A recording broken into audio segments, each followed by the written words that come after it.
এই আমরা এবার ক্যানিং ব্রিজের ওপরে উঠছি। এখান থেকে খানিকটা গেলেই ডান দিকে ঘুরবো, ঘুরেই সোনাখালি। এই যে সব ভেড়ি,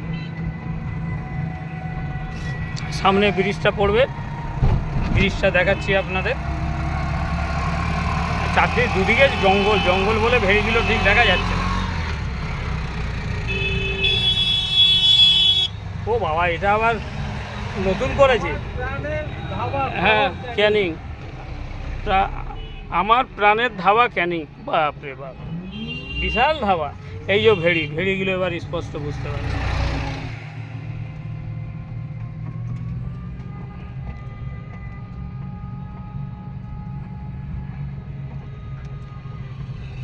সামনে দেখুন ছাতা নিয়ে চড়ুই পাখি আসছে, জোড়া চড়ুই পাখি।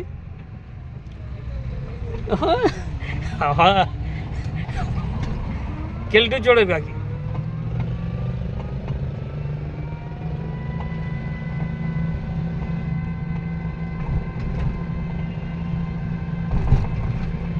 সামনে দেখুন শ্মশান আছে, শ্মশান ডান দিকে ঢুকতে হবে।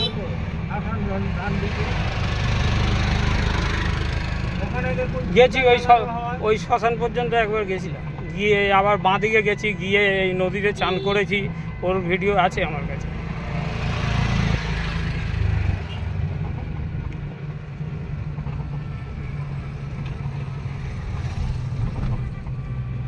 এই এবার আস্তে আস্তে ব্রিজে উঠবো, ক্যানিং ব্রিজে।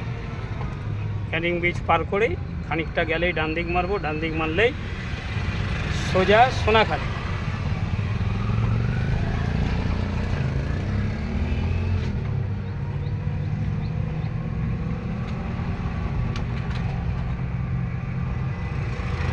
এই দোকানে আমরা চা খেতাম ডেলি, চা খেতাম প্লাস অনেকক্ষণ বসতাম। এই যে ক্যানিং ব্রিজ, এই ব্রিজের ওপরে একবার আমার ভিডিও দেখেছিলিস তো?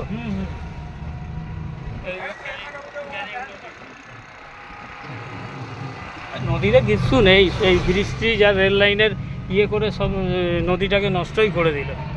নাহলে মাতলা নদী কি বিশাল নদী ছিল। হ্যাঁ, আপ টু এখান থেকে নিয়ে তোর গোসাবা পর্যন্ত এই নদীটা পুরো থেকে গেছিল।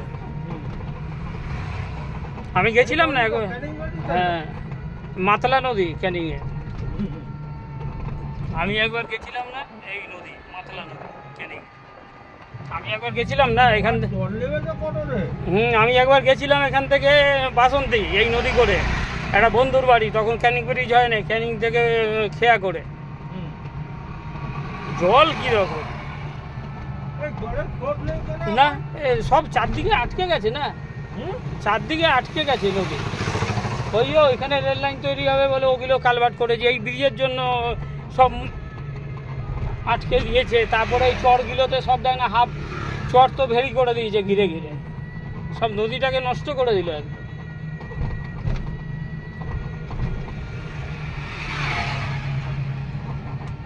এক হিসাবে দেখতে গেলে আমরা সুন্দরবন চলে গেলাম। হ্যাঁ, আমাদের এই দিদির সরকার নদীটার আভিজাত্যটা পুরো নষ্ট করে দিল। হ্যাঁ, নষ্ট করে দিয়েছে তো পুরো।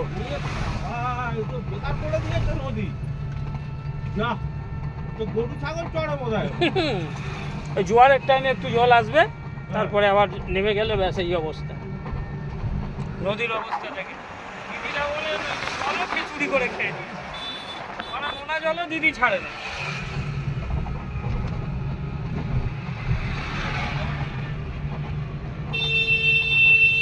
রেল লাইন আর হবে না তো, জল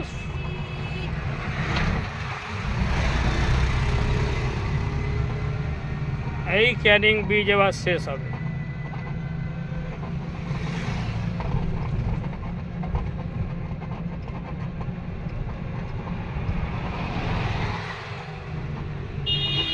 এই ক্যানিং ব্রিজ শেষ।